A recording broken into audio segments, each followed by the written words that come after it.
Hi, and welcome to what I guess is really my very first podcast, my first real podcast. Even though, if you look in the library, there's a pretty long list of podcasts. Most of those were just an AI voice reading off of my blog. I have a blog on WordPress called Sacred Breath, A Gateway to Freedom. The web address is sacredbreathfreedom.wordpress.com. And so I'm writing on my blog one day, and the little thing pops up. Hey, you want to turn your blog into a podcast on Anchor and Spotify? So I was like, sure, why not? So I click it, and it really is just the automatic AI voice reading the blog, and it gets about 95% of it right. But if you want to get it 100%, there's always a link to the actual blog where you can read it for yourself. But I didn't have the technical knowledge of how to upload actual audio to my podcast. And I also do a local AM radio show that's broadcast live over Facebook, YouTube, and sometimes Twitch and Twitch TV. And on that show, the show is dedicated to positive energy from a fifth dimensional perspective. And I try to interview leaders in their field in various aspects of contributing positive energy to the world. So, for example, I've interviewed breatharians like Jazz Muheen, Eliatam Elohim, Mariam. I've interviewed non-duality folks like Tom Das, Andreas Mueller, Jack O'Keefe. I've interviewed breath workers, rebirthing breath workers. That's what I'm all about. Such as Dan Brule, Katia Bustani, Pauline, and David McNabb. And folks like that. I've interviewed them for my radio show. And now that I know how to upload the audio from the radio interviews, what I'm going to do today's episode is my last radio interview that I did with a man named Ray Dunnett, and more about him later. But what I'll try to do on this podcast from now on is to upload the audio from the interviews, the interesting interviews, and as we go along, stay current. And then I guess I'll probably also be going into the history, the back catalog, and uploading some of the older interviews now that I know how to do it. I also do something called Sunday 7:30 sittings on Zoom, where we talk about meditation and breath work and non-duality, and not only talk about it, but we actually do it. And I may be making some podcasts out of those as well. And I imagine now that I know how to do this, I'll probably be doing some podcast only offerings as well. So today, for my first real podcast, I'm interviewing, this is from the Children of the Sun show from last Friday, which was March 11th, 2022. And I interviewed local St. Croix author. By the way, so I am here on St. Croix in the U.S. Virgin Islands. And for this show, I interviewed local St. Croix author Ray Dunnett, whose book, Cliffs of the Heart, written as he had lost his house and everything he owned to Category 5 Hurricane Maria. We got hit by that hurricane in 2017, and it caused a lot of damage. And Greg was basically left only with the clothes on his back.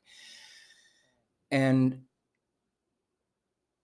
he, instead of succumbing to depression, he began to post uplifting, positive energy posts on Facebook. And they became a beacon of light to all of us here on St. Croix. And then, and these were just posts on Facebook, but people started really pushing him to collect them into a book. And he tells the whole story of that on the interview, how that all came about, the synchronicities and serendipities that put him in touch with the right people at the right time, that led to the posts being collected into a book. And then once they were in a book, not only were they a beacon of light for all of us on St. Croix struggling in the aftermath of the devastation of the Category 5 Hurricane Maria, it hit the publishing world just as the pandemic was starting and became a beacon of light to everyone in the whole world going through the pandemic. He's just now bringing out his next book, 365 Gratitudes for Better Living. And in that book, he continues to offer the world a unique and positive perspective. And so that is the first hour of the show, an interview with Ray Dunnett. I think you'll enjoy it. And then for the second half of the show, I talk about, I continue some of the themes from my conversation with Greg and talk about healing from extreme pain, birth trauma, sacred breath work, and the Sunday sittings on Zoom, breathwork meditation, and non-duality weekly gatherings, among other things. So this is the podcast coming up. I hope you enjoy it. If you want more information about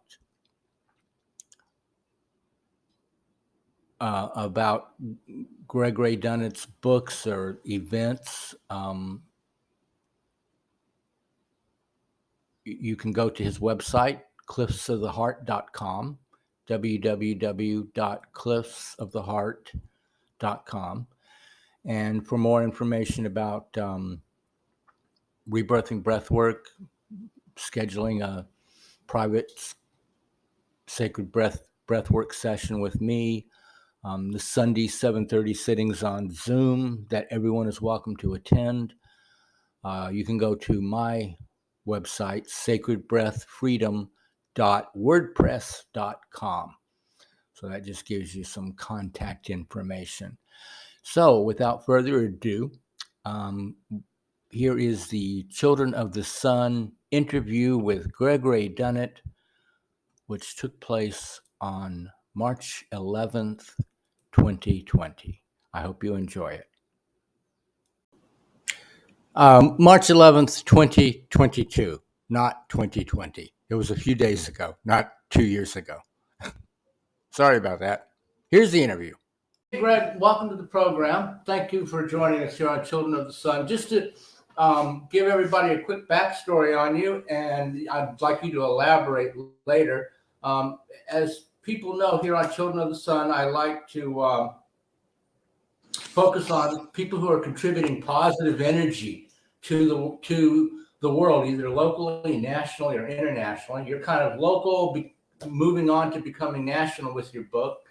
And you went through Maria and lost your house and everything you own in that. And instead of succumbing to despair and grief, you started, you maintained a positive attitude, and you started posting things on Facebook that were so uplifting. People all over St. Croix began turning to them to have like a beacon of light in the darkness that we were all going through. And then somebody said you should collect them all into a book. And the next thing you know, and I'll let you tell more about that story, Cliffs of the Heart came out, which was sort of a surprisingly successful little book. And now you've got a new book out called 365 Gratitudes for Better Living, with living in all capital letters.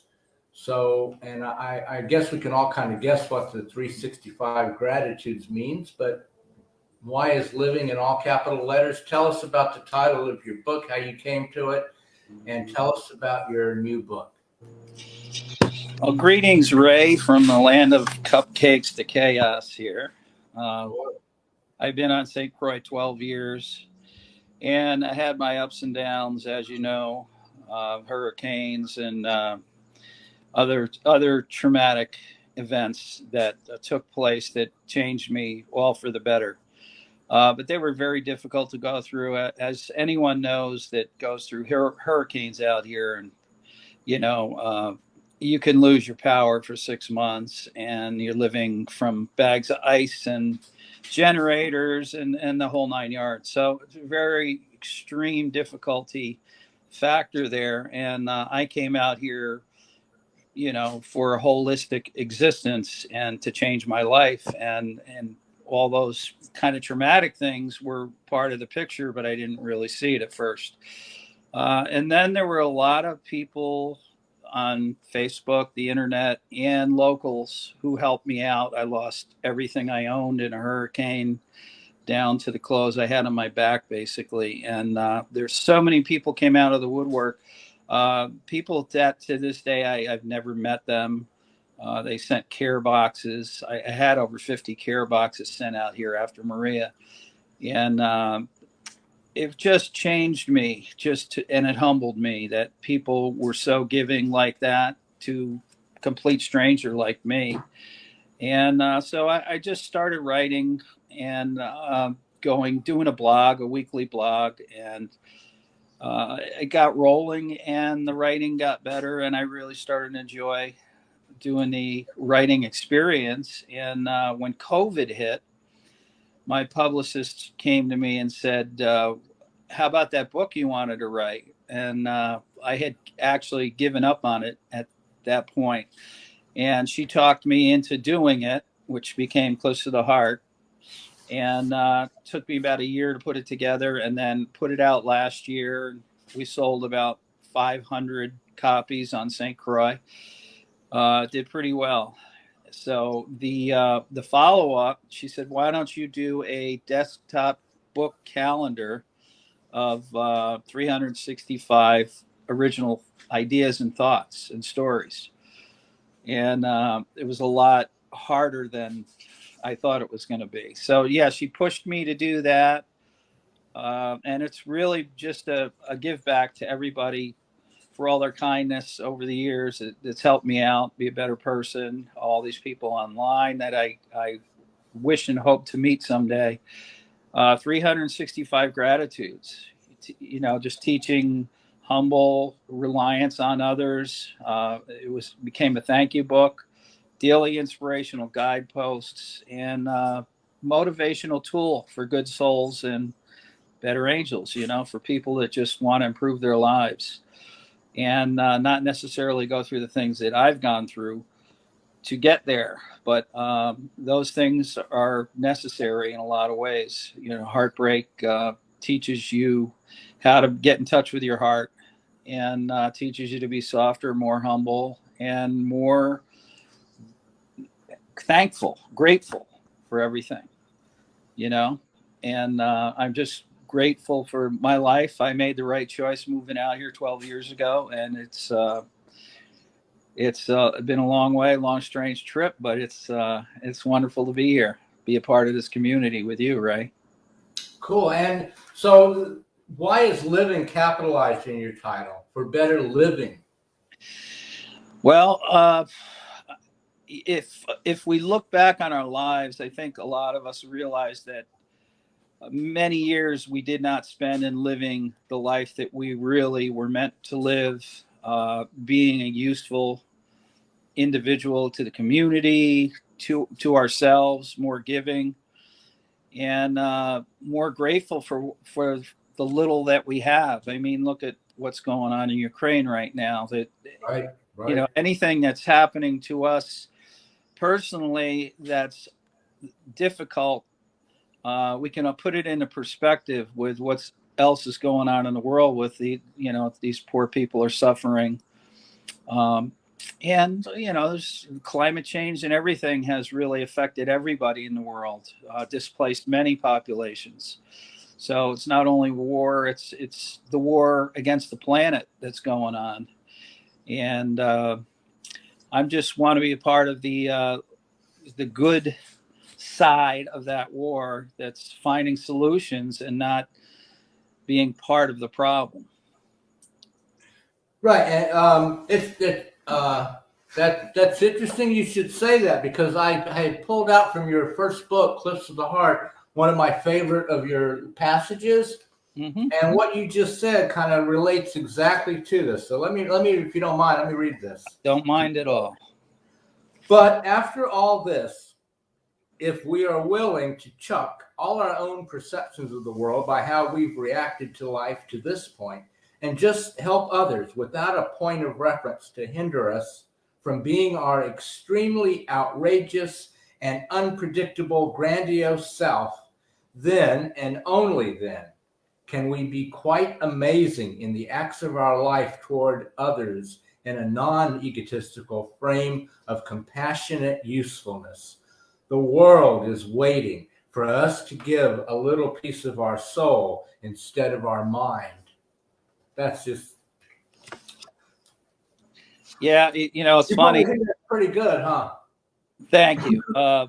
I really have not read the book over since it came out because it took me a year to edit it. So I read each one of those like 100 times. Blogs 100 times, and it just, you really get fried. Yeah, I know. Did you feel like you channeled some of that book? Oh yeah, definitely. When I'm writing, it's for sure it's channeling an energy and learning to work with it, emotions and thoughts, and putting them together in a way, you're extrapolating from your soul, really deep stuff, and to pull it out and then to be able to word it correctly. It takes years. It's been taking me years to really become good at expressing how I feel and what I think.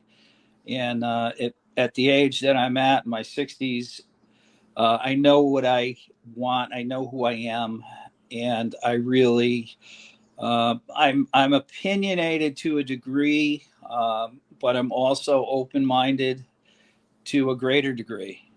Because every day changes and everything changes daily in front of us. Nothing stays the same, and if we grow with the experiences, we're more able to handle the difficult times ahead. If we're not growing, it's more traumatic to us, to deal with the situations like we're dealing with now. COVID for 3 years. And I think right after Maria, when you were just posting, you were posting things on Facebook that people were turning to survive the aftermath. And I think you were contacted by people who talked about how much you helped. Yes. There were some people that reached out, strange people I haven't met yet, that I hope someday to meet. And that, this one guy said, thanks for saving my life. And I was like, how did I do that? And he said, well, you talked me out of suicide. And, when I hear stuff like that, it just really inspires me more to dig deeper and to give more of myself, find out just new things. And the more I learn about myself, the more I have to share. It's really just a matter of human connection, living here, and the community that we live in. It's very important to be a part of it in some way, even though a lot of us feel isolated in our own world.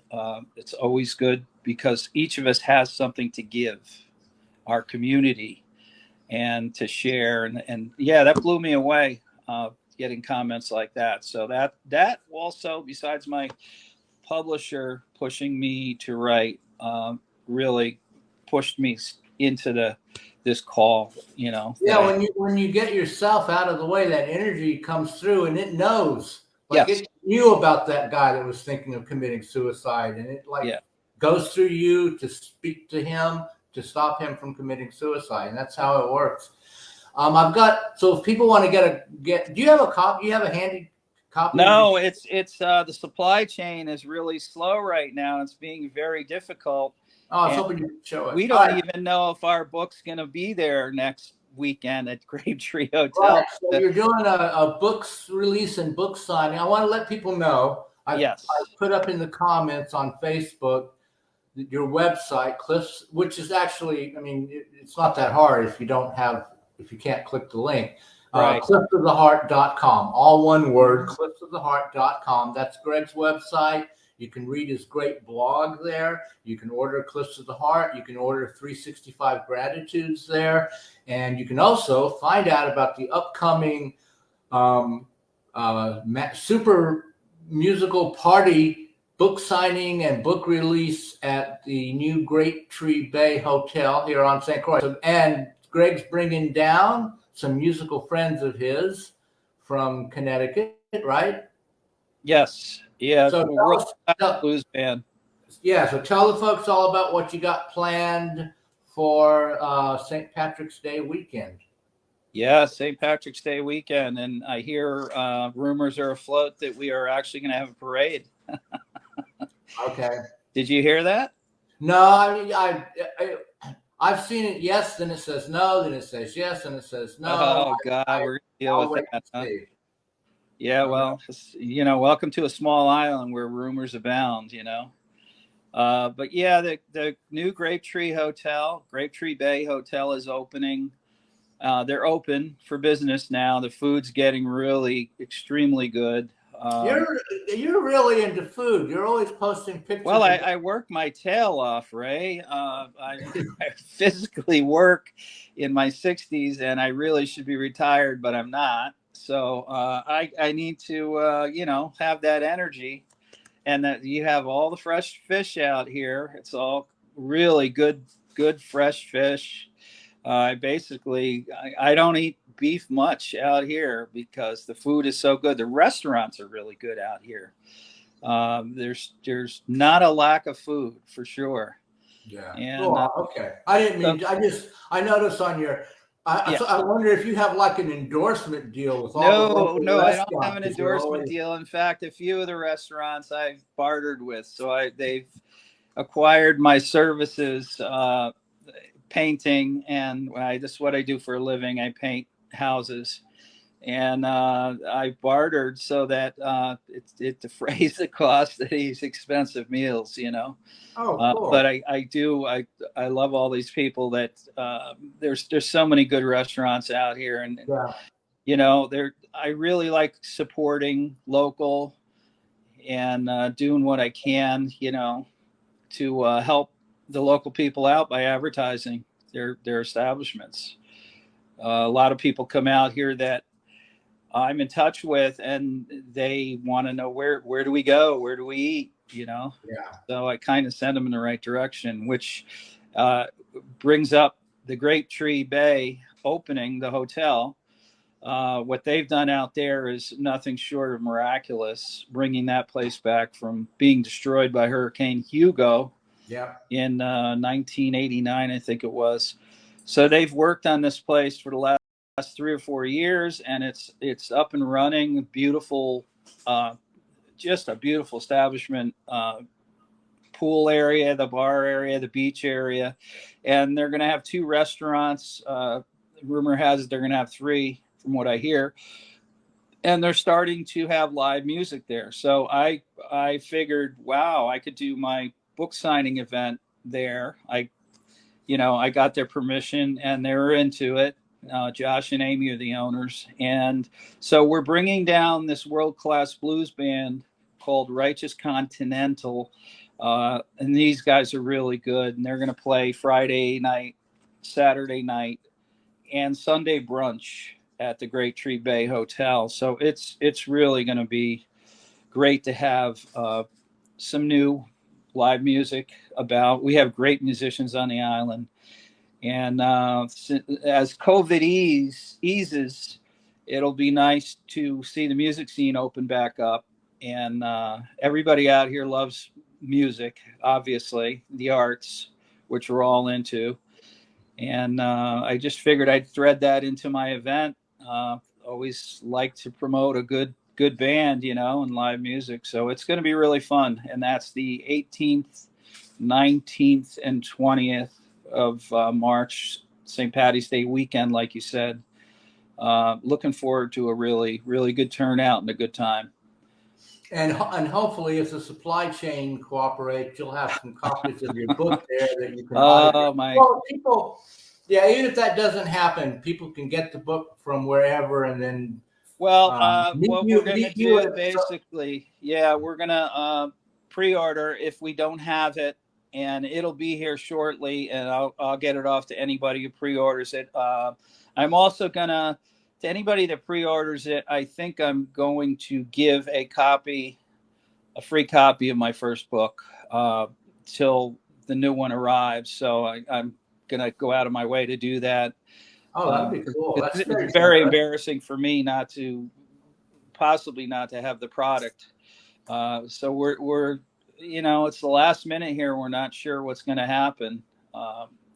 I'm praying that it shows up. We're supposed to get 100 advanced copies by next weekend. So we'll see if that happens. The supply chain is a nightmare right now.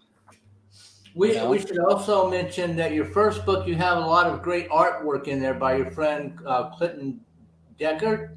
Clinton Deckard, yes, yeah. Is he in 365 Gratitudes as well?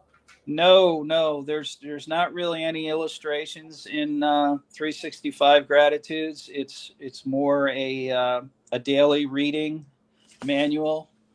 And is it like so? It's like a calendar. It was a gratitude for every day. It's like a desktop calendar.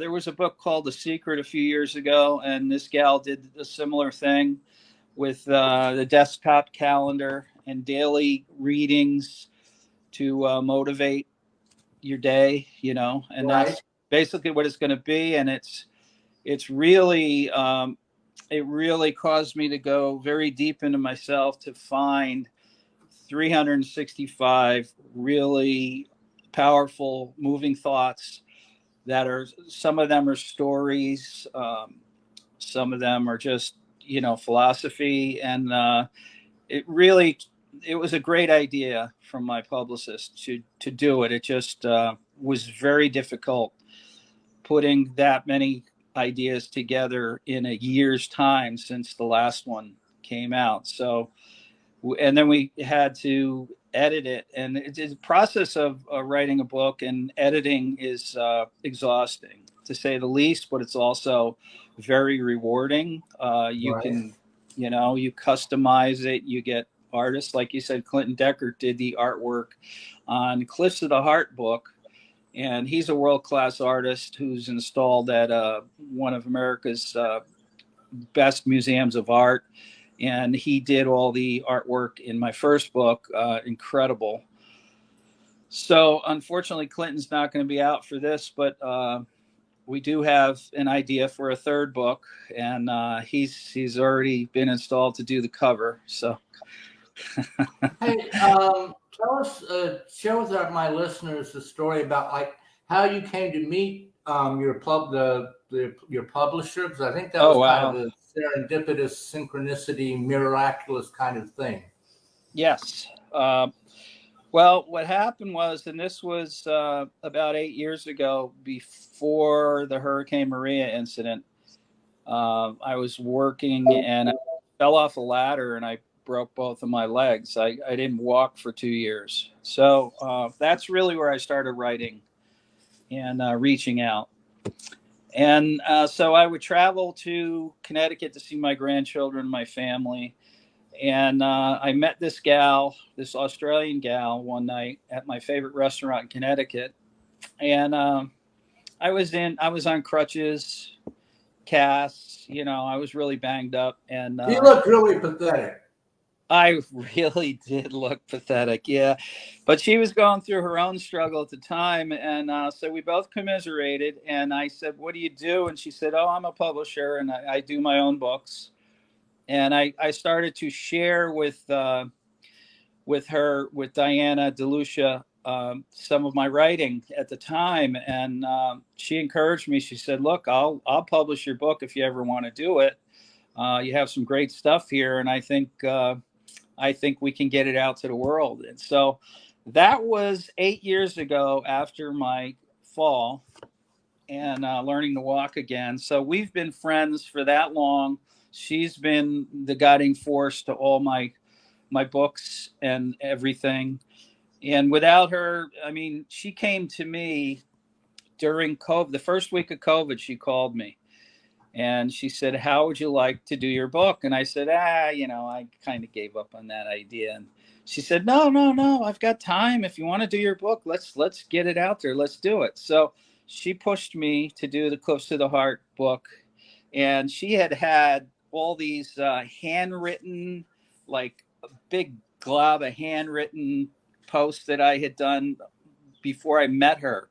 And we had to go through that. And she's like an internet whiz. And she was like, "You don't have anything on stored, you don't have a computer or anything?" And I was like, at the time I was computer illiterate. And Right. so it taught me to get up to snuff on that and get writing. And so at that point, when COVID hit, I jumped on it. And she helped me get it out. Within a year, we got the book out, Close to the Heart. And then we had a book signing here out west at the Fred. And that was really an extremely wonderful experience. I brought another band out for that. And Sonia Ray Taylor band, blues band. And we really had a good time there. And every time I do something, an event like that, it's going to be a big show. And it's just, I'm from New Jersey and everything's a big show. That's how it works there. The Bruce Springsteen and all that. So, she has been my guiding force behind all this. She's written 3 huge books herself. She's into the golf restaurant business. So her name of her company is Golf Kitchen, and those are her books. And she goes to the best golf clubs in the world and interviews the chefs and photographs the course and the foods and the recipes. And she's just amazing at what she does. So shout out to Diana. Thank you, Diana DeLucia. You're an angel. Yeah, and so your book wasn't exactly along the lines of the kinds of books that she normally publishes, but there's just something about No, absolutely that spoke to her heart. Yes. Yeah. Yep.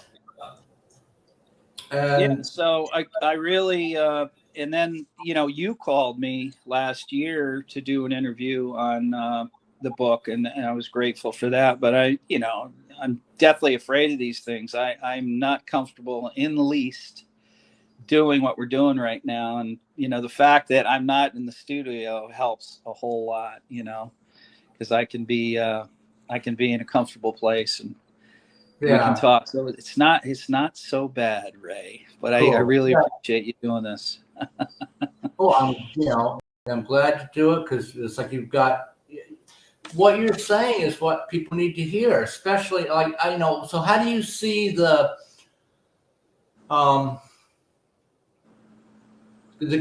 connection between what we went through on a local level with Maria, and now we're going through again in a sense with the pandemic, but the rest of the world has joined us. So do you see like similarities between Maria and the pandemic, and how your speaking is maybe evolving to be something for more inclusive of more people, because more people are going through hard times now? Yes, we're all, I think we all have a degree of PTSD right now. I think we're all people living in the world right now, wherever you are going through traumatic events just by climate change. I mean, the last 2 years seems to be this drama about being part of the problem or the solution, And now more than ever, it seems like we all need to actively protest the things that are unacceptable in the 21st century. And there's a list of them. It seems we've gone backwards on many of the fronts instead of forwards, and I'll name a few here. An erosion of democratic norms, an escalating climate emergency, corrosive racial inequality, a crackdown on the right to vote, rampant pay inequality. It seems like America itself is in the fight of its life. And what are we doing personally to build a better world? Instead of gaslighting, let's do love bombing. Instead of hateful, be more grateful.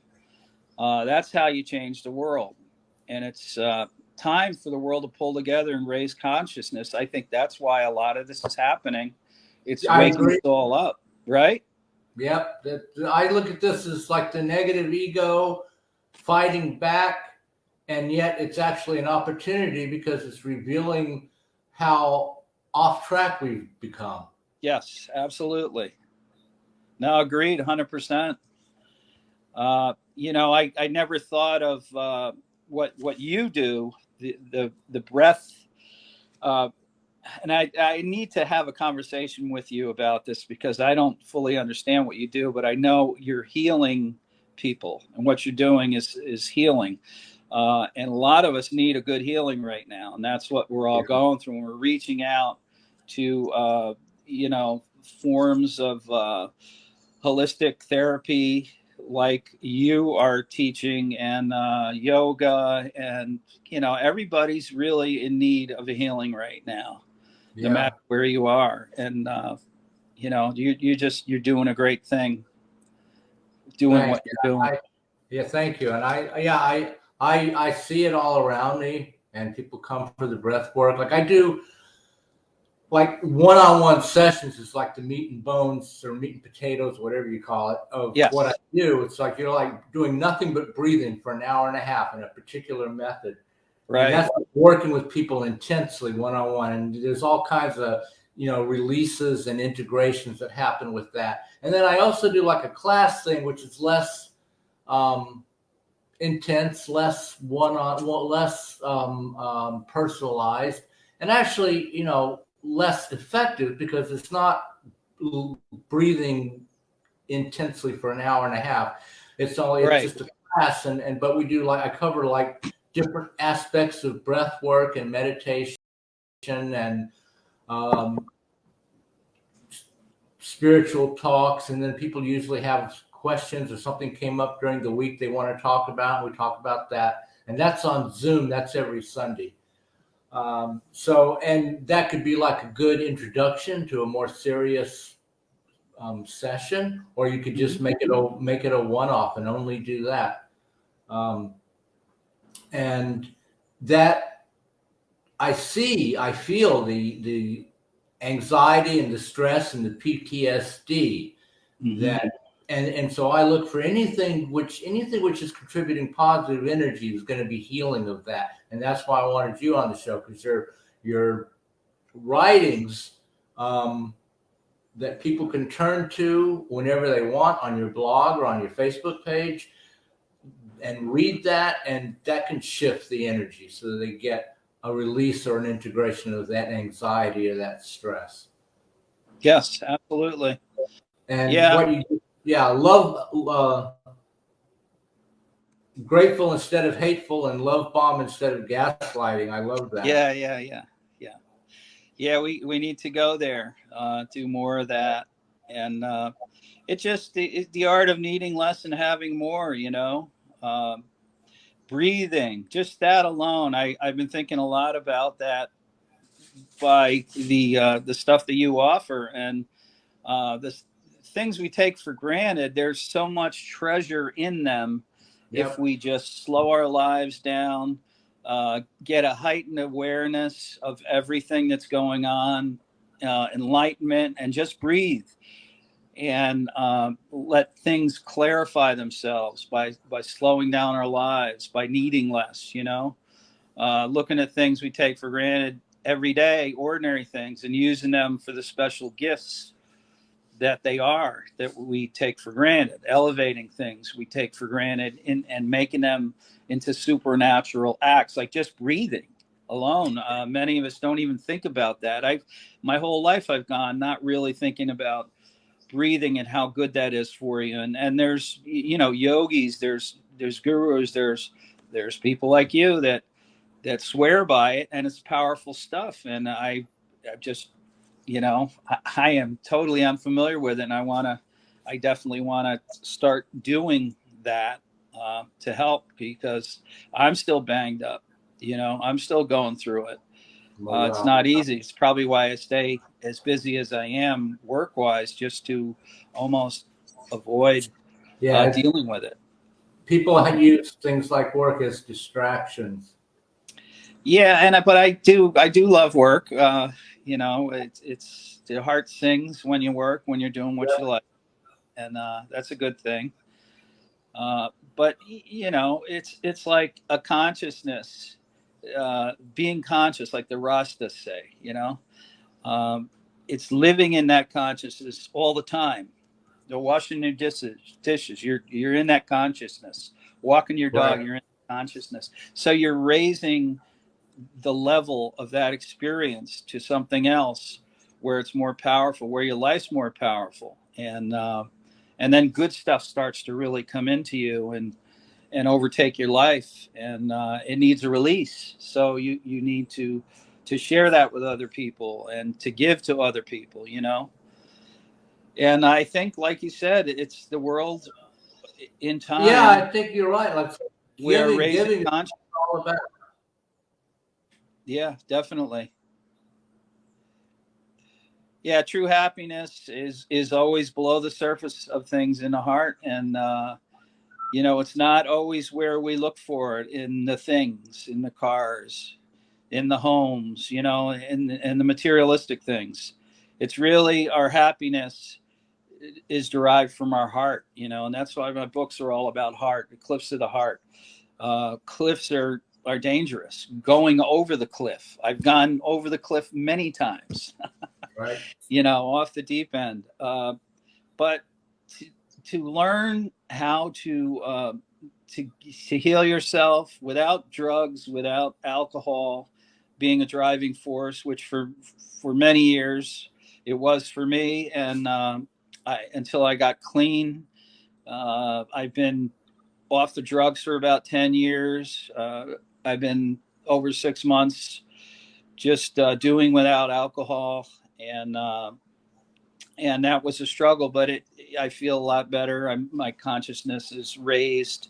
I'm lighter, and that's all part of healing ourselves, is finding what we personally need to live with and live without, and raising a lot of that. A lot of people turn to things like drug and alcohol to suppress stuff that they don't want to look at because they think will be painful or bad.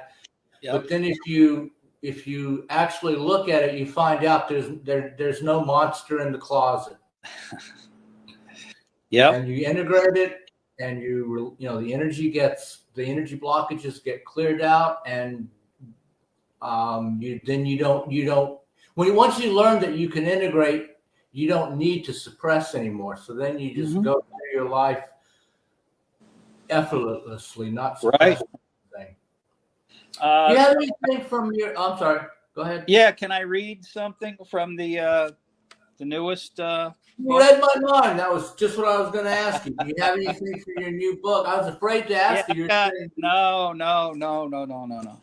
Okay, I'd love to read. I'll read you this one. And weekly, I usually have a couple of these in my website. So every week, I try and have a few of these stories in my website. And I've probably gotten, since I started it a year ago, actually, about a year ago, there's a ton of really good reads in there. And I, from time to time, go back and read them, and very inspirational. So here's one of them. Sometimes sitting in limbo is a great place to be. There is this ambivalent, delicious ambiguity about not knowing how things are going to resolve themselves. The amnesia attached to mystery. To occupy that place and state of mind with complete abandonment of self to the winds of change and let them blow through us is a working miracle in itself. It's about learning to be flexible when we'd rather hinder the inevitable, learning to bend in the wind like 100-year-old trees. Some branches will inevitably break to save the entire tree. Storms also make trees grow stronger roots. It's nature's way, even though there may be scarring on the trunk. But a tree that is older and wiser has seen all kinds of seasons and expects everything and nothing. Somewhere between conceptualizing and intuition, between thought and feeling, is the place in our core that we learn to trust the divine in all things. It's not some gray, unfeeling limbo either, or hopeless dither, but the gift of living life fully in the present rather than being fixated on outcomes that are often out of our hands. It's also the art of needing less and having more, accepting our imperfections that makes us better at becoming a whole person. Almost done. No sense in frustrating. No sense in frustrating the moments yet to be lived by worrying over them. Best to let go of certainty by openness of heart, willingness of mind, while embracing life for the paradox that it is. Some find this paradox to be a paradise in limbo, somewhere between worlds, sorting ourselves out, butterflies in the wind. Sometimes it's best not knowing the end of the movie so we can enjoy the story all the way through and wait for our critical cameo role to play in it. Cool. That was one recent one. So yeah, there some of them are pretty long, but it's really fun creating them. Like you said, it's an out of the body experience almost, writing some of these things, because you're following a thought somewhere you've never been, and you're accessing emotions and thoughts that you may have had deeply, but you've never been able to formulate them and put them on paper, and getting in touch with yourself. Something takes over you and speaks through you, isn't it? Somewhat, yes. Yeah. Because sometimes you're like waiting to see where this is going. Yeah. And it's sometimes in the middle of it, you're like, I think I'm painting myself into a corner on this. How am I getting out of this? Yeah, there's Joan Didion, this great writer. I don't know if you know who she is, but she was a playwright, amazing writer, amazing woman. When she'd hit a roadblock in her writing, she used to put the book or whatever she was writing in the freezer. Okay. And she'd let it sit in the freezer and take it out when she was ready to continue the thought, or when she had a breakthrough. So, a lot of it is the freezer. Why did she do that? I never heard this before. Put it on ice, Put it on ice, literally. I guess people look at it from time to time. Every time she'd go in her freezer, there it would be waiting for her. Exactly. She probably, she would probably go in there for ice and say, ah. But yeah, it's almost like, it's like a mystery, and tapping a mystery and finding, where it leads you and stuff like that. So a lot of my writings at the daily reading and guideposts are like that. So it'll plant a seed for a thought or an experience, and it's really easy reading. It's not religious. It's very spiritual, and it's relative to all religions, all people. And, I haven't really painted myself in a corner that way. Yeah. But I know you had a significant religious involvement earlier in your life that you extricated yourself from, and I think you've moved definitely into the land of spirituality versus religiosity. And it's all about sharing from the heart. And I just want people to understand that, if we're pushed in this society to always be doing and to be a producer and a consumer, and to look at others as competitors. And so we're always in conflict with one another, which is where all the injustices come from. And if someone can come here from New Jersey or Connecticut, be wiped out by a Hurricane Maria, and still shift from that doing mind, which is like, I'm going to panic, I'm going to stress out, I'm going to like freak out that I have nothing, and start like swinging my clubs to get to the top again and all this. Instead of doing that, can shift into the being mode of going with the flow of the universe, and allowing yourself to cooperate with the vibration of love that the universe is constantly flowing through us, so that we don't, most people miss because they're so focused on doing. Yeah, their livelihoods. The being, and you begin to flow this. And if somebody can do that after all they've been through that you've been through, how much more can more of us do that? I mean, people could look to your writing as like an example of what's possible. You don't have to be a saint meditating on a mountaintop for 40 years in order to make this connection. You can make this connection where you are right now. Right, exactly. Agreed. Yeah, it's like when I moved here 12 years ago, it seems like the last 12 years it broke me down, stripped me of non-essentials, elements from my life. And that's, there were purposes why I moved here that I had no clue about. But I went with the spirit that moved me here.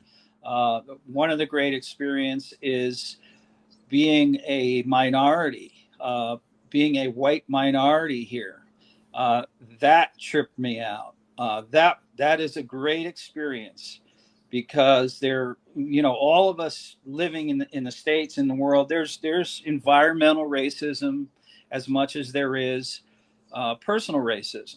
And I had a lot of environmental racism left over, and moving here and having 17 black senators, basically these Africans that were my brothers and sisters down here that were, running this island, and everybody getting along pretty well, being a really sweet spot. And that really changed me. An island, I moved here to be on an island. An island can be a very spiritual place, a complete world in a sense. You're away from the big world, and it teaches you a lot of things like downsizing, gratitude. Living in the fringes of the modern world can be a healing place, which you and I know very well. It's become our healing place. The romantic idea of escape and sanctuary. I picture the West Indies as a clinic for trauma counseling, and I've not been proven wrong yet. It really has been a healing factor. I would never have written books if I wasn't here. There is a vortex of really good energy here. Yeah, when my wife and I stepped off the plane for the first time, we could feel, because of the work that we do, we're very sensitive to energy. And, I wasn't looking at turquoise waters. I was looking at an airport tarmac. So I wasn't being influenced by anything, but we could feel this incredibly good, positive energy. People who've lived through their whole lives probably just get so used to it, they don't notice it anymore. But St. Croix has an amazingly powerful healing energy. Yes, Steph, I agree with you 100%. And it's a lot of really good things go down here. We can be a microcosm for the change in the world here by how our community. I was just recently talking to somebody about this. I think we can get away. Maybe we can get away with stuff here that they up in the States they don't pay any attention to us. So we can do some radical stuff here that can get away with it. Right. When you say environmental racism, to me that means like that's why they put the oil refinery here. But I'm not sure that's what you meant. No, what I mean is growing up in the 60s and 70s, I remember my black friends and my white friends, and we would make fun of each other. And then there are the stereotypes, and then there's the stereotypes are very powerful things, you know, if you don't get beyond them. And there's an uncomfortability between races of people that are different, you know. And when we're more accepting, like a place like here is more accepting towards all kinds of people, gay, straight, you know, black, white, it doesn't really matter here. We're all kind of in this boat together thing. So environmental racism is it's in your person just by living, you know. Your volume went way down all of a sudden. What's that? Your volume went way down. Oh, I didn't touch it. Hang on, let me turn it up here. How's that? I didn't touch it, Ray. Do I need to speak louder? Yeah, this is good. Okay, I will keep the microphone up here. Okay.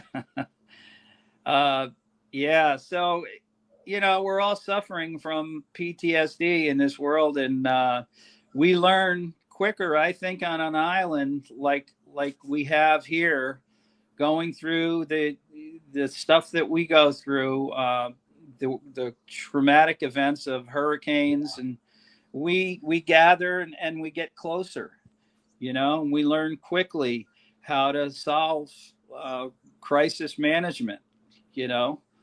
And really, the bad things that happen out here seem to pull us together and not tear us apart, which is very commendable. And that's why I moved out here. I knew this place would have a lot more love, a lot more understanding, you know, a lot less grandstanding. So it's been a wonderful 12 years living here, and I really want to do 12 more, you know, but no more hurricanes, please. But climate change, this is serious. What we're dealing with here, we are really going to have to put on our, you know, our glasses and take a good look at this thing, because we're responsible for everything that's hitting us right now by inaction, you know, by acquiescing. And it's no longer time to sit on the sidelines. We all are responsible for changing the world. And the more, the merrier, the more, the better, the more powerful we can become as grassroots, you know, for change. So I'm looking forward to this book signing event. I think it's really fun meeting new people on an island. I mean, we only have 50,000 people on this island, supposedly, and there's some people I only see once or twice a year, and I like always ask them, where have you been hiding? You know, it's only 100 square mile island, but everybody has a pretty nice place here, and they find their little sanctuary wherever it is, you know. So it'll be fun to meet these people I haven't seen in a year, and to get out, and everybody to start getting beyond COVID and enjoying themselves a little bit more, you know. Yeah. What time is the book signing event? Friday the 18th. It's 6:30 to 9:30 with the band. Saturday, same thing, 6:30 to 9:30, and then Sunday is a brunch. So they'll be downstairs on Sunday around the pool from 12 to 3:30. And I understand there's going to be a bunch of local musicians jumping in, you know, a little bit, and sharing with the band. So that'll be nice. And, you know, it'll just be a good experience for everybody to come out and have a good time at a new hotel, no less, you know, world-class hotel. Yeah. I wandered around the post-Hugo ruins, and it's hard to believe it's the same place. Yeah, yeah, they've really done a great job. Amazing, incredible job. They got a great crew there. Wonderful locals that are doing all the work. And then you got Barbara doing all the murals there. Have you seen the murals yet? I've You seen haven't some been of out them. there? Yeah, I've seen Okay. some of them. Yeah, yeah, it's Yeah, just incredible. It's lovely, and Barbara. Yeah, you're she's gonna Aldi. kill me, but I'm not sure of her name, her last name, and I should. I've got Well, some of her originals people hanging can in my. go there this weekend and go there the 18th and find out. Yeah, yeah, exactly. But everybody knows her. It's Isabel and Barbara, the big muralists out here, and Yeah. they really do great work accenting the little spaces, you know. But that's a big hotel, and the the bar area alone, that big star overhang that they have, it's gorgeous, and that survived Hugo. And the view of the water there is just very impressive. So I, like we said before, I like to really support the local businesses, you know, and establishments, and work them into what I'm doing. You know, it's kind of fun. Yeah. Yeah, it's always good to give. And is what would you say is the most important message you can give to people struggling with the PTSD from the hurricane immediately followed by the COVID pandemic and the oil refinery being on again, off again?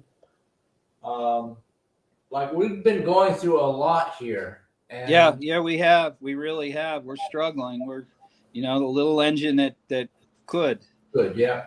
you know.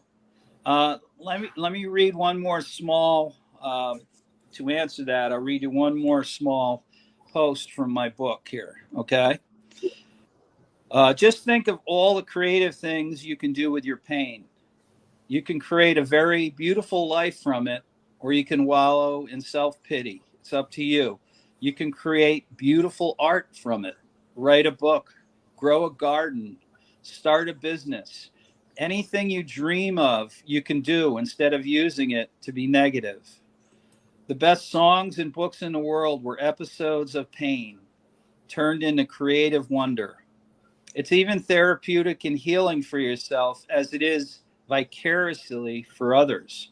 Suffering is a catalyst for greatness. Get intimate with your pain till it shows you another way.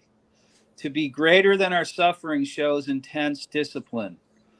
Once you tap it for good things and turn what once tormented you into an advantage, there's no end to what you can do, turning bombshells into butterflies. That is so cool. Yeah, and we can,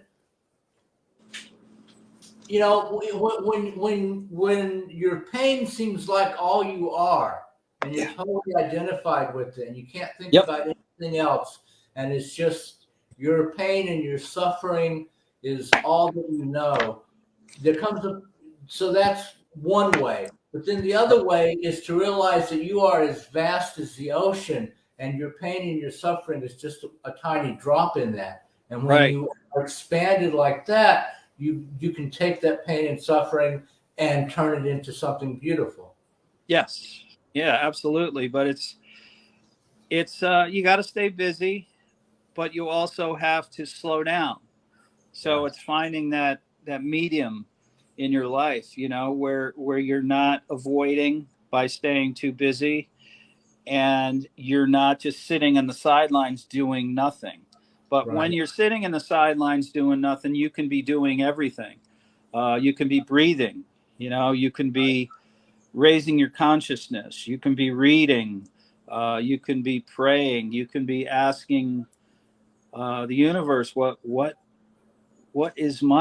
am I supposed to be doing, you know? And it's just a heart search, and it's the best place to find yourself sometimes. My trauma and pain has been my best friend, and when I broke both of my legs, for 6 months, I relived the experience every day of that fall, of that pain, and I would clench. And for 2 years, the pain woke me up every night. I could hardly sleep. So when I learned to deal with it, with the pain without drugs, and to accept it, it took a long time coming, but it got me back on my feet, and I saw beyond the pain, and I transformed the pain into something else. And now, I mean, I learned to get herbs that help relieve the pain. I learned to eat better. So everything pointed me in another direction. All that bad stuff was pointing me somewhere else, and it's just led me to this sweet spot in my life that I'm just trying to share with other people. You know, and I'm grateful that I have something that I can give. And each of us has something we can give somebody else. And to find that is really the search of our life, to find our gift, how it works, and who we can touch with our lives. That is so true. That's so true and so beautiful. And I hope people can, I think if they just go to your website, cliffsoftheheart.com, they're going to find a lot of things there that will touch their hearts. I hope so. I really poured my heart into it, and there's a lot of good stuff in there that could be helpful for people that are struggling, and it's been fun. I just I'm ready for book 3, but we got to get the supply chain working and get this book 2 out here. Hopefully, I'll have 100 copies next weekend, but that's to be determined. Otherwise, there's going to be a lot of people that order the book, pre-order it, will get a free Cliffs of the Heart book. So either way, it's going to be. And then the 365 when it's available. When it comes out, yes. Cool. Yeah. Cool. So it's been a struggle, Ray, as you know.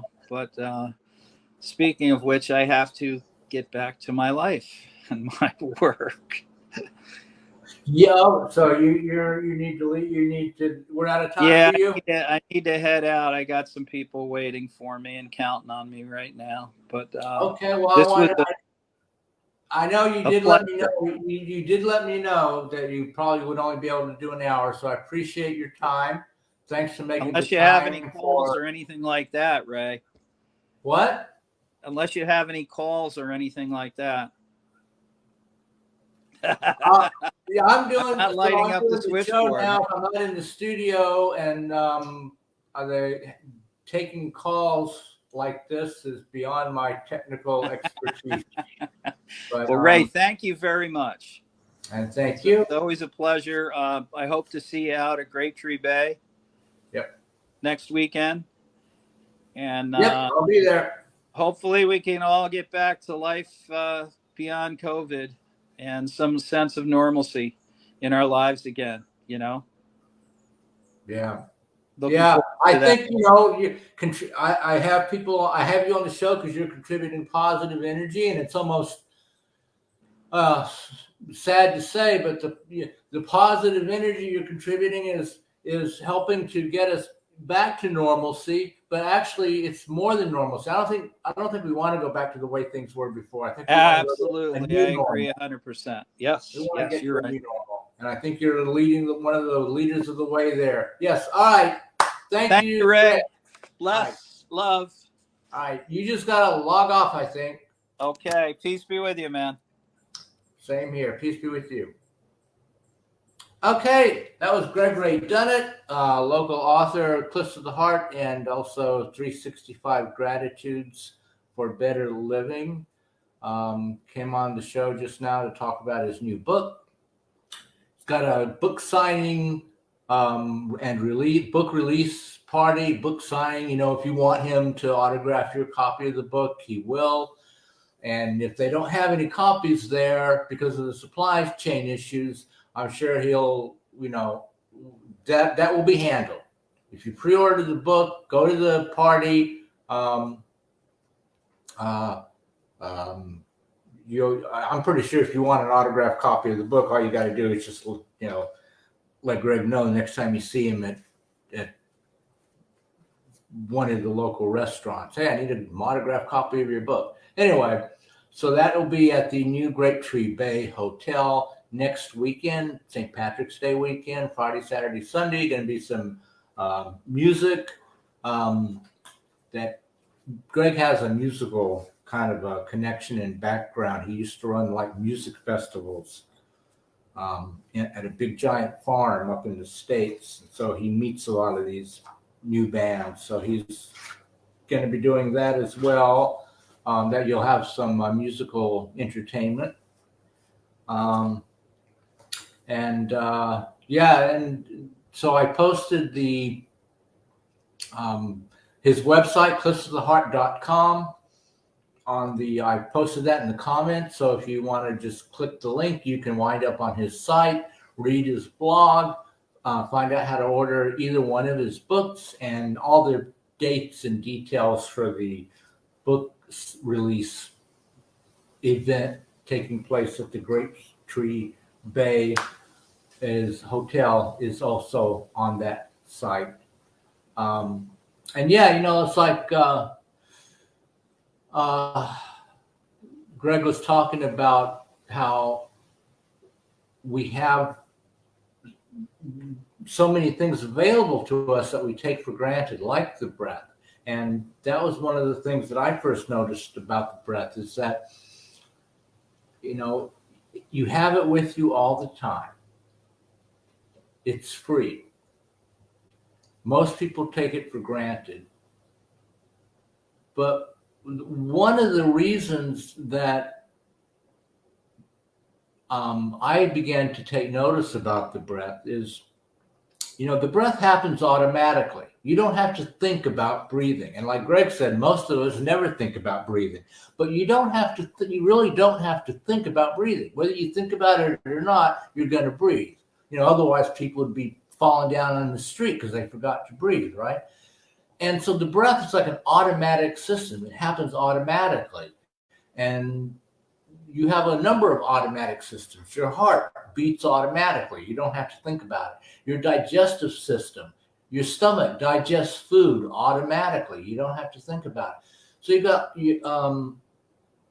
all these, a lot of different, in your nervous system, your autonomic, your parasympathetic, sympathetic, you got all kinds of, your liver, you have all kinds of things going on in your body that, thankfully you don't have to worry about and control or take charge of. But what's interesting is the breath is the only, notice that, the only automatic system in the body that you can actually control.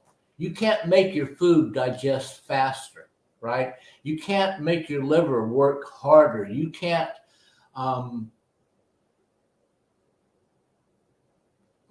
control your heartbeat. You can't turn your eyes off unless you want to count closing your eyelids.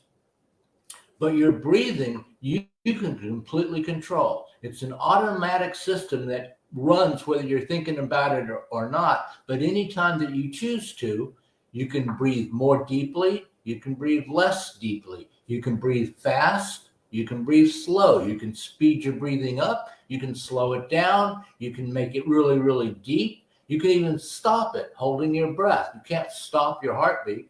It's the only automatic system that runs automatically whether you are thinking about it or not. But unlike all the other automatic systems, you can control it. You can make it go fast or slow, shallow or deep, stop it. And to me, that seemed like an invitation. Like, why do I have the ability to control my breath unless it's something that I'm meant to explore? Most people don't don't even think about their breathing, let alone explore it. And so their breathing just happens as a result of how they feel. So if they're tense and nervous, their breathing gets erratic and choppy. A lot of people don't know how to be calm without the assistance of, ingredients. People go to the beach to relax, but they have to have a beer, and that helps them relax. And as they become more relaxed, their breathing becomes smoother and less choppy. But the thing is you can control your breathing and enter into a relaxed state. You don't have to wait for the relaxed state to happen to you, like you're some kind of, piece of seaweed floating in the ocean from port to port, and wherever you happen to land up in terms of your emotional state is how you feel and how you breathe. You can have a boat with a rudder that you can control and drive and correct. And if you're feeling stressed out and anxious, you can take control of that breathing, that automatic system that you are invited by nature, by your body. The fact that you can take control of it is showing you that there's an opportunity, an invitation there. So you can take control of that breathing and steer your boat into whatever port you want to go to.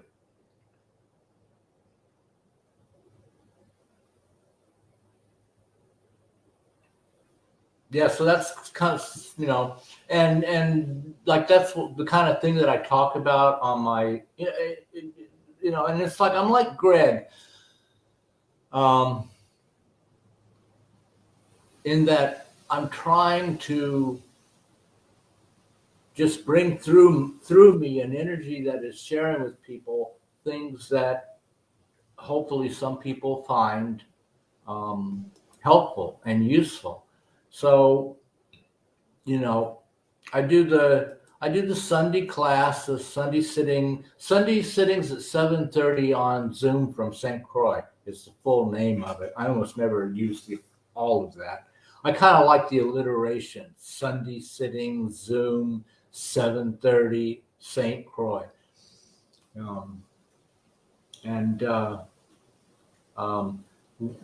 just let people know this Sunday the clocks change. 2:00 in the morning on Sunday, all the clocks on the east,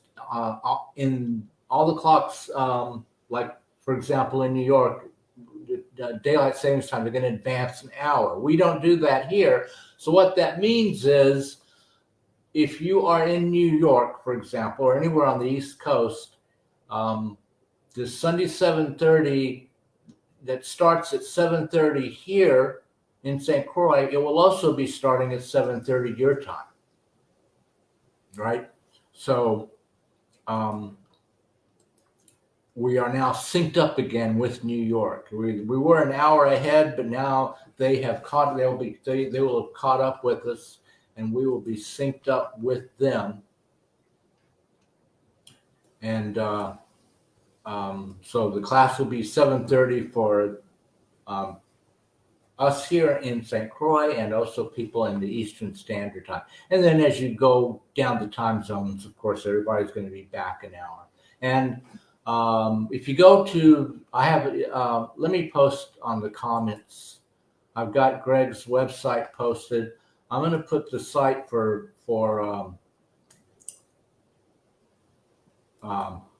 thank you, Ruda. Very nice comment. I'm going to put this up as a short link. It's to my WordPress blog, which is Sacred Breath Gateway to Freedom. But there's like a short link, so if you're trying to do it by hand, you don't have to type so much. So I've put that up, but the WP is and you get like a preview. So that's where the Sunday 7:30 sittings on Zoom information is, if anyone wants to join us. But I'm putting it up there because on that page, I have a link to a really fantastic time zone converter. And no matter where you are in the world, if you click that link, it'll show you the day and time for this Sunday sitting for wherever you happen to be. So that's really handy. And because like, if you're far enough away, like New Zealand or Australia, it's going to be like the next day. So, and that can get really confusing. And so that link will take you to, it'll just show you, you don't have to click around or enter numbers. You just click that and it will show you the day and time of the Sunday sitting for your location. And that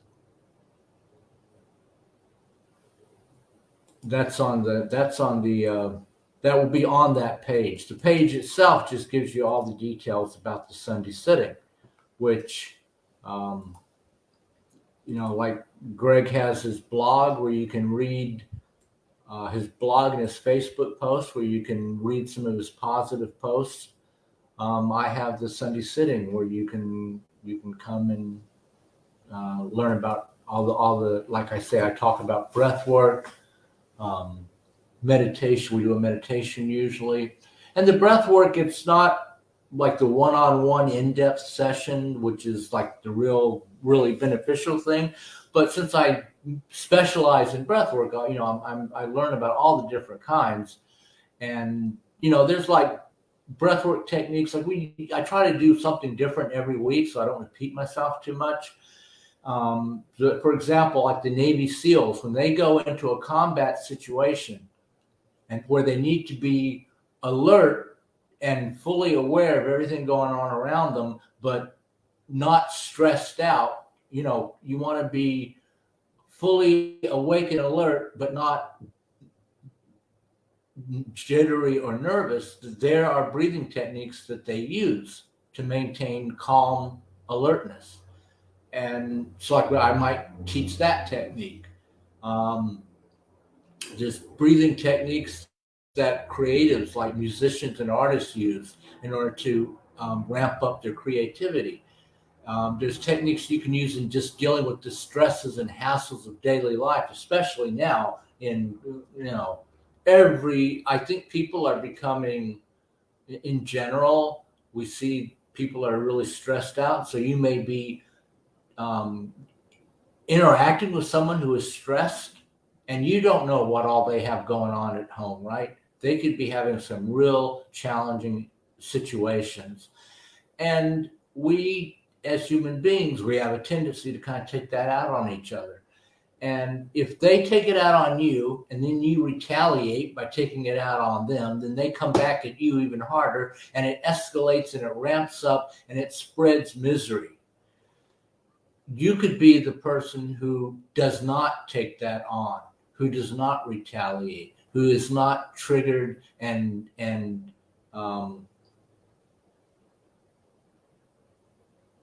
pushed by that. Even though normally you would maybe react in a very strong negative way, you can get to a state of consciousness where you just feel peaceful. And then that shows the other person that peace is possible. And we kind of then we're spreading peace. And that's what spreads out to the community. So there's techniques that, other than what I do with people one-on-one, with the appointments, with the intense breathing, which sessions of an hour and a half with a lot of, and there's talking and we create, we just talking, there's breathing. There's you feel the energy flowing through you and you learn, and this energy helps you to learn how to integrate these feelings that you've suppressed. And it's like a transformation of the human being into a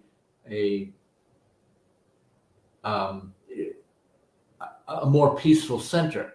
But even if you don't do that, the Sunday classes, I show people things that you can do while you're standing in line at the grocery store and somebody's coming at you with a bunch of negative energy, ways that you can take control of your breathing instead of letting it just go haphazardly. Somebody's coming at you, you're getting stressed out, you need to defend yourself, your breathing gets all erratic, and there's a connection between how you feel what you're thinking and how you're breathing. How you breathe is how you live. So there's this connection. And we usually just let the breathing part do whatever it does. You know, we don't realize that we can use the breathing part as a tool to control how we're feeling, which controls what we're thinking. And then you wind up where your life just is so much more pleasant, and you're not spreading anger, you're spreading peace. So, and those techniques, you know, you don't have to be laying down, you can do them standing up. So that's kind of a lot of the stuff that I share on the classes. And then as a result of doing the intense breathing myself, right? This isn't just something I have other people do. I practice this myself. In fact, when Greg was talking about the pain, that's kind of what got me into breathing in the first place. I had an incredibly, I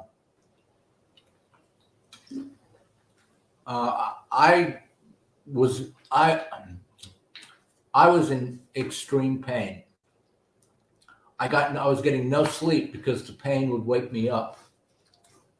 I was becoming non-functional from lack of sleep.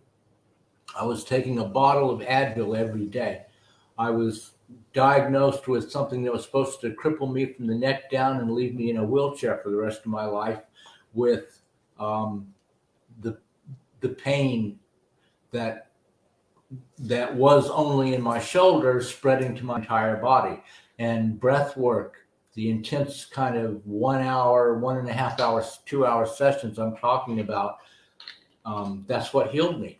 So that's why I got into it. And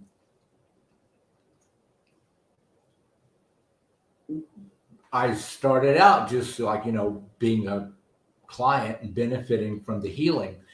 But it was so, not only the physical healing, but also the mental and emotional healing, the rapid progress that I made in like becoming a more, I don't know how to say it, evolved human being, seeing things from a higher perspective,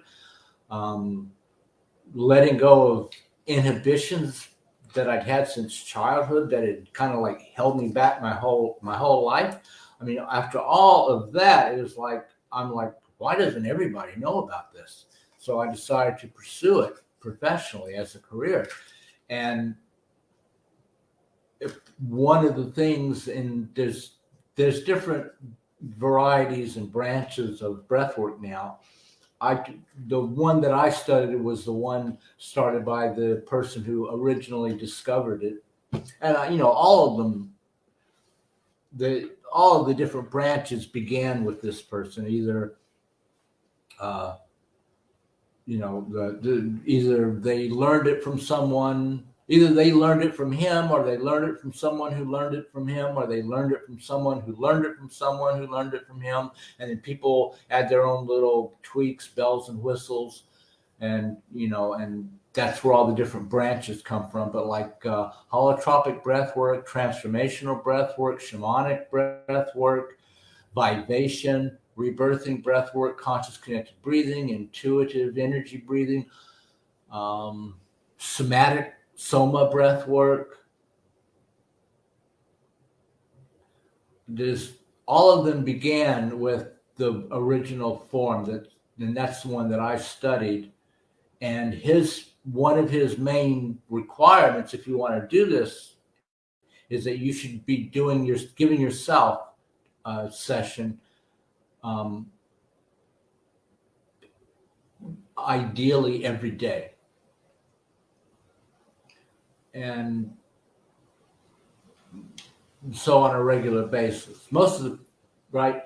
And so when you ideally, even he did not achieve it because he said, sometimes life happens and you just can't get a session in.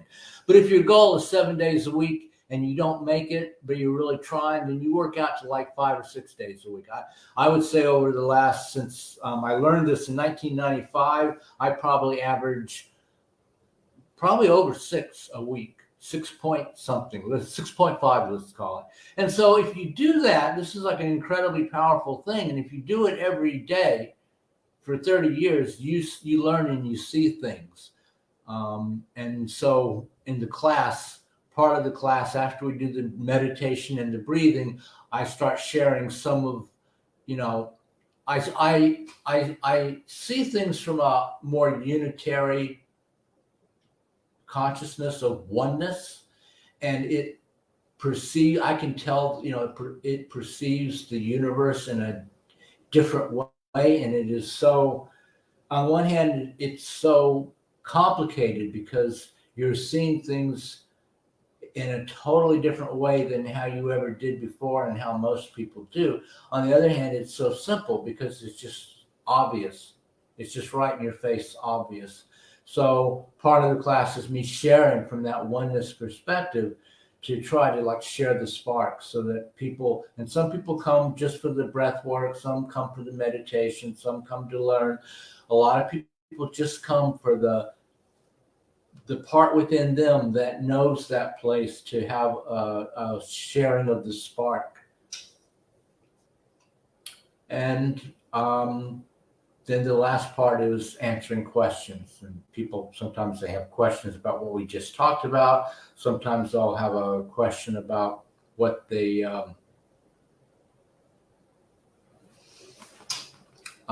what happened to them over the week since the last class.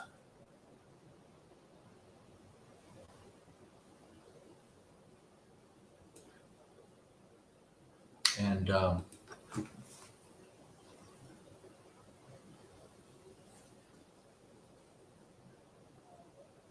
I think,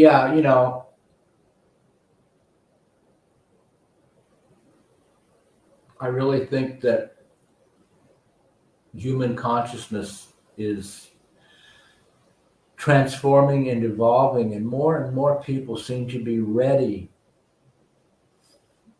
to experience life from a higher, more transcendental place.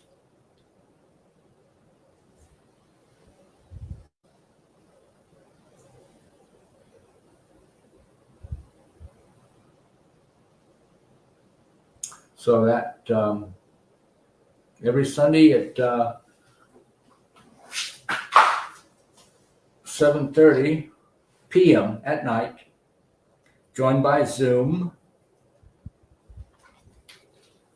You can find me on my Facebook page or my Sacred Breath page.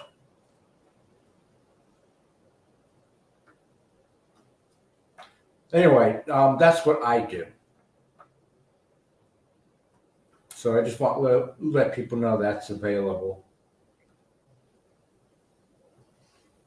Because I feel like a connection between what Greg is talking about, where he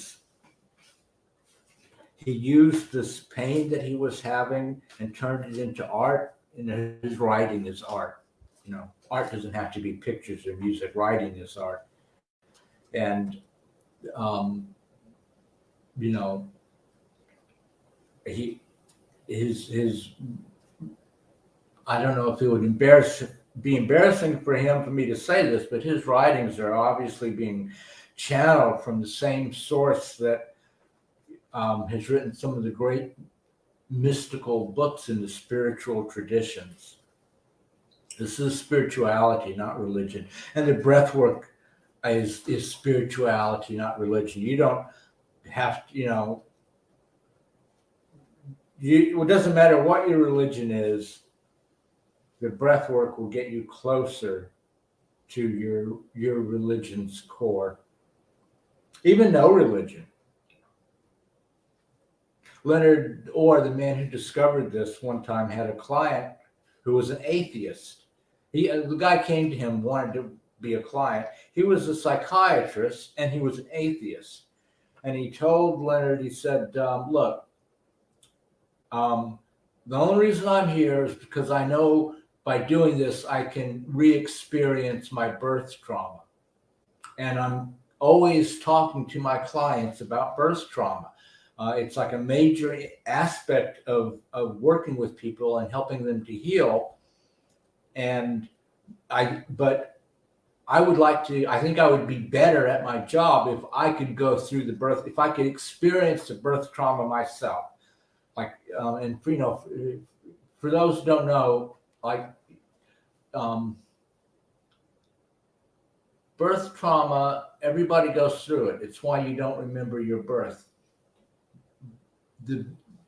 Being born for most people is a traumatic experience. For most people, it's the closest they've ever come to die.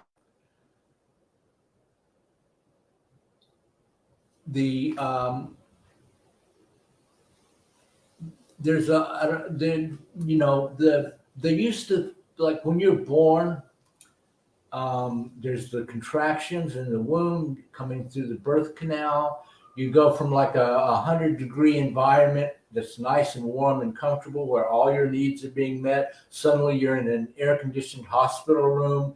It's like a 40, 50-degree temperature change in one fell swoop. You're being jerked upside down because they want to get your spine to straighten out. They're putting drops in your eyes that burn. Your umbilical cord is before your lungs are working, because that's how they think. That's how they used to think it was necessary to get your lungs to work. They slap you on the back. The lungs are completely collapsed because they've never been used before. And you're feeling like you don't know what's wrong. You don't have words. You don't know about oxygen or air or suffocation, right? But just physiologically, the newborn has this clenching up of total terror from not getting air anymore. There was never even, the newborn doesn't have words for this, doesn't know what it's all about, but all they know is physiologically, there's something I need a lot. I need really bad that I'm not getting. And then when they get you to take that first inhale of air, those brand new fresh lungs that have never been used before, and before you fill them up with air, the sides of the lungs are touching each other. And when the air comes in, the sides of the lungs rip apart. And people who have remembered their birth experience during sessions say it's like breathing in shards of glass. And it's incredibly painful. And they used to, like, why are you being born in a hospital room cooled down to 65 if you're coming out of a womb environment where it's like 100 degrees? Because the hospital treats birth as an emergency surgical procedure. That's why you're in an operating room, not as a natural thing, but as an emergency surgical procedure. And the operating room is maintained for the comfort of the nurses and the doctors, not for the comfort of the newborn.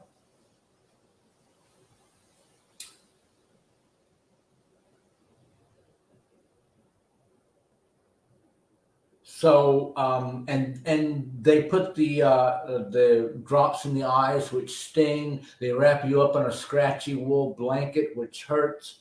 They jerk you, they hold on to your ankles and jerk you to get your spine to straighten out, to help you to start breathing. All of this, they didn't worry about, because the thinking, the medical opinion, medical science opinion was newborns cannot feel pain. So it doesn't matter what we do, they're not going to feel it. And it was basically based on the fact that most people don't remember any pain at birth, because they don't remember their birth, because it was so painful and so traumatic, you suppressed it. You don't remember it because you don't want to remember it. And then as medical science has progressed, and we've gotten the ability to do brain scans on newborns, and we have people who have done various methods, including breath work, for remembering their birth, we begin to find out actually birth is incredibly painful and incredibly traumatic. And that's what's called birth trauma. And that's where Frederick Le Boyer, the French obstetrician in the Le Boyer method, came from. A natural childbirth in a warm environment with subdued lighting, no loud noises, not cutting the umbilical cord until the child is ready to breathe on their own through their lungs. So that's where that whole school of birthing came from.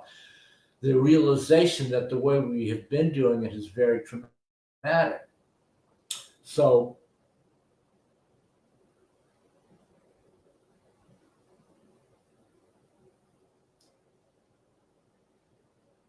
this psychiatrist. And well before breathwork or rebirthing breathwork or Leonard Orr came along, there was an understanding in psychology that there was a trauma at birth that people could suffer from later on in their lives. It would have a detrimental effect on how they lived their lives. And like Otto Rank and Sigmund Freud talked about the birth trauma. And so psychiatrists will be working, there's like different schools of psychiatry, different branches, and some of them will work with people about their birth trauma to try to help them have a better understanding of it and have a healing of it. And so this psychiatrist wanted to experience and ultimately heal his own birth trauma so that he could talk more knowledgeably with his clients, because he felt like if he could actually experience it, then he would know what he was talking about, and he could talk from personal experience and not just book theory. So, but he was an atheist. So he told Leonard Orr, I want to do this because I want to learn about birth trauma, but I don't want any of that God stuff. You just leave all that God stuff out of it. I don't want you to say one word to me about God. And if you agree to that, and I will do the sessions. And Leonard said, okay, all right, I'll just give you sessions. I won't mention a word about God or anything like that. But just my conscience urges me to just let you know right up front, if you do these sessions, you may not remain an atheist. And the guy's like, I don't, okay, whatever, give me the sessions. And so this man is not an atheist anymore, because you have experiences that show you things when you do this breath work. So it's not religious in the sense that you can be any religion. You can even be an atheist. But it does get you out of the doing mode of consciousness and into a being mode of consciousness. And I've heard it said that the thing about the being mode of consciousness is it's like you have a coin. And the coin has a head and a tail. And you could say heads and tails are different from each other. But ultimately, it's the same coin. And so this being mode of consciousness is the heads. And on the other side of this coin is the portal to God consciousness. And ultimately, it's the same coin.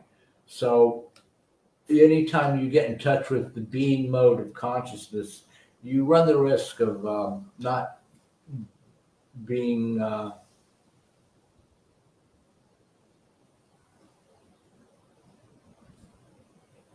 you run the risk of meeting God, which if you're an atheist might be kind of a problem.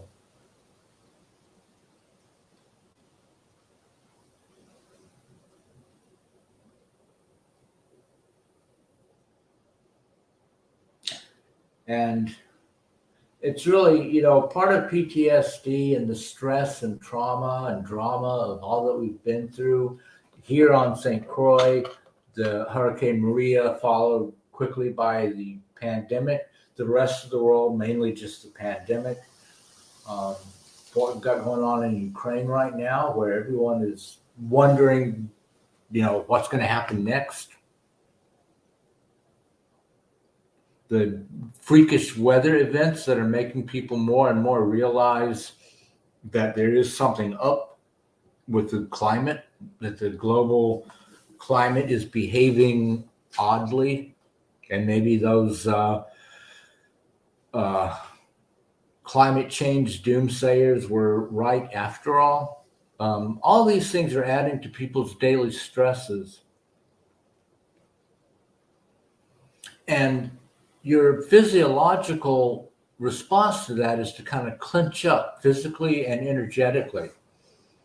and it can become, if you do it long enough, you get to the point where you don't even notice it, but it's just wearing you down, burning you out, and you become less resilient.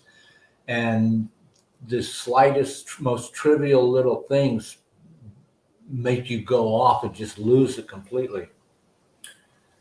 And, you know, you can take pills for that. You can smoke stuff for that. You can drink stuff for that. But then that just has its own problems, right? And it doesn't really heal you. It just gives you temporary relief. And when the temporary relief wears off, it all comes back twice as bad as before. So there's breathing techniques that you can use, you can learn to help you actually heal and release. And then you're not going about your life clenched up and contracted.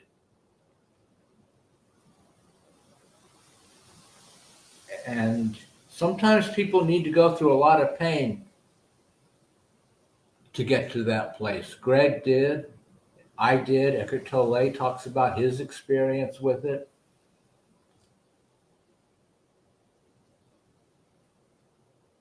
But you don't have to. You don't have to wait to the last possible minute.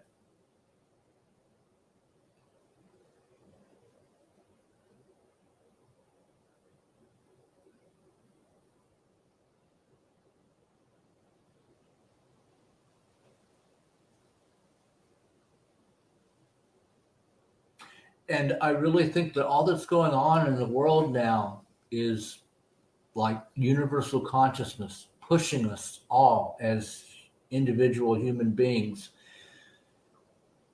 towards that universal realization. It's as if our, we're being shown right to our faces. You cannot keep going the way you're going. You cannot keep doing this.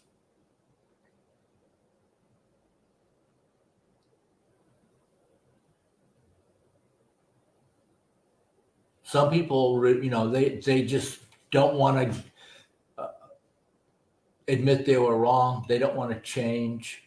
So they kind of like bury their heads in the sand like ostriches and try to pretend like everything is back to normal. Try to pretend like the old normal was perfectly fine and acceptable.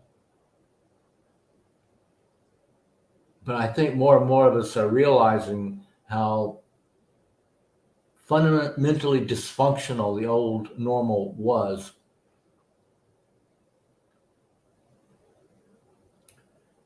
And we're looking for a new way, a new normal.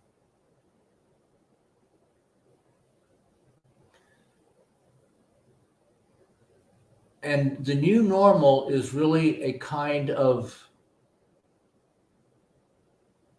it's intrinsically wound up with how you look at the world, how you look at the universe, how you look at yourself in relationship to the world, the universe, and other people.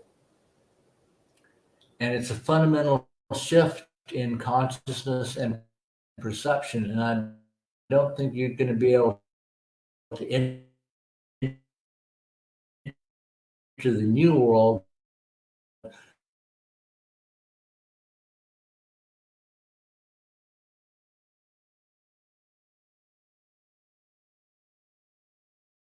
unless you go through that shift, without experiencing that shift, or at least touching it once or twice so you have an awareness that there's the old way of looking at things, which is fundamentally dysfunctional, created our fundamentally dysfunctional, normal, old normal, what was considered normal a few years ago.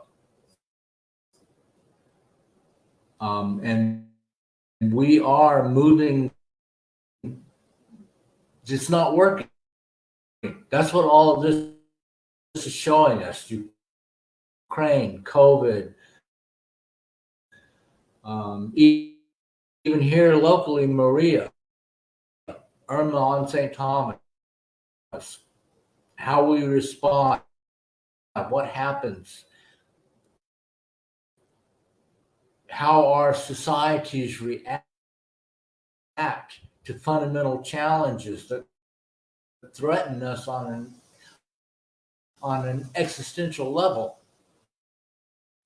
We're being threatened with extinction, and how are we reacting? How is our fundamental, what are the our social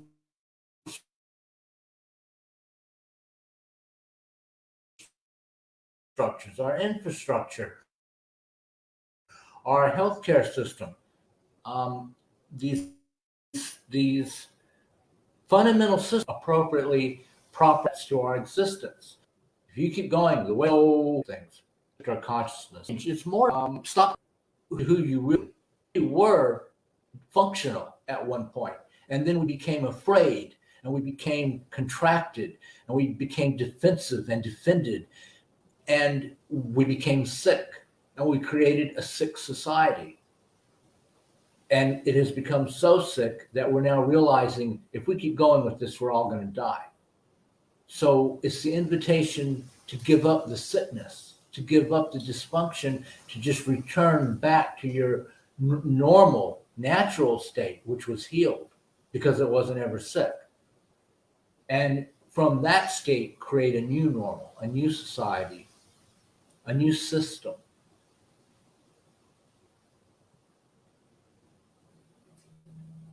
It's time to wake up from the nightmare, right? When you wake up from the nightmare, you're not like becoming some kind of super evolved, better thing. You're just not suffering anymore from the nightmare. That's what's artificial. The suffering is artificial. The nightmare is artificial. The dysfunctional system we've been trapped in for the last, I don't know how many years, is artificial. You free yourself from that and you become real. You become a real person, an authentic, loving, real person.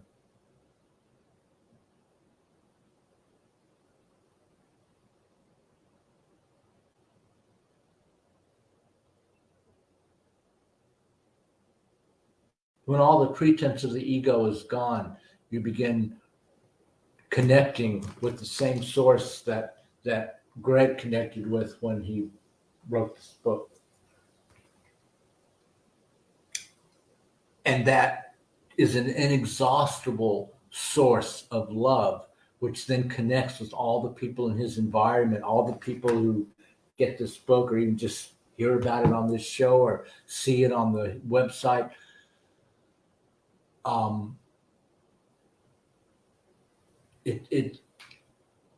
It's a spread of universal love and universal consciousness, and that's what I like to do with the classes and the breathing that I do with people. It's just,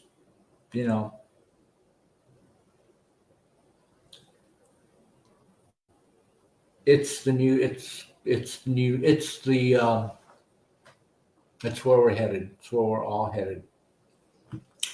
So I think that will be it for the show today. I want to thank you all for joining us on WSTX AM 970, or maybe you caught us on Facebook Live or YouTube Live.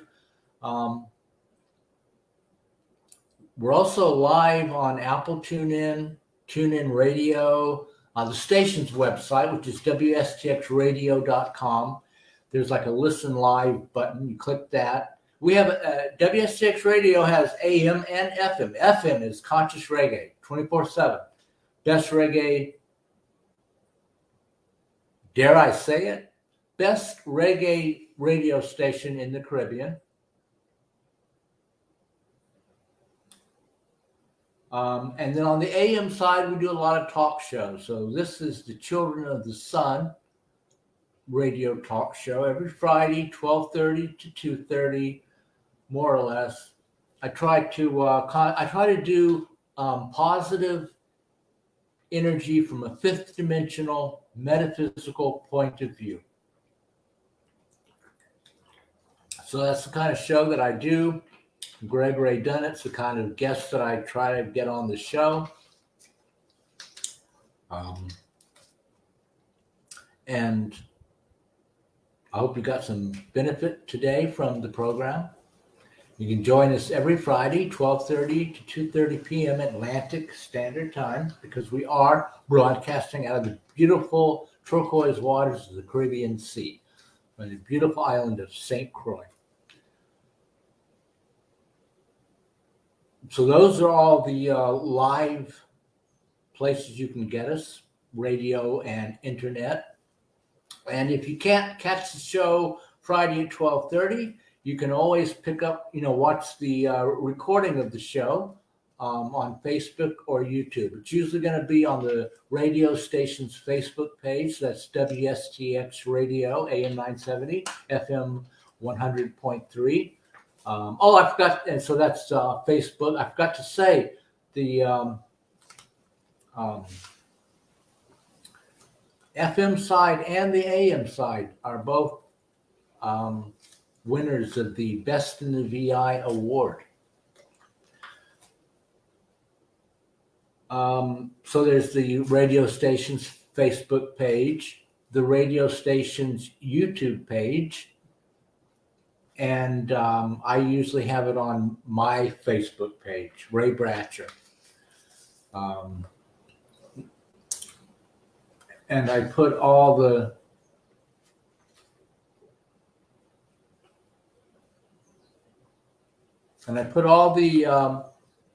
links to all the different sites where you can watch the recording of the show in case you missed it live. Or maybe it's so good you want to watch it 2 or 3 times. Make sure you don't miss anything. And a little point of personal privilege. Today is my stepmom's birthday, Marge. So today's her birthday. So happy birthday, Marge. Many, many, many more. All right, folks. That is it for the show. Thank you for joining us. If you have your radio tuned to AM 970 or you're on Facebook on the radio station's page, don't tune away. You want to catch the next show coming after me. All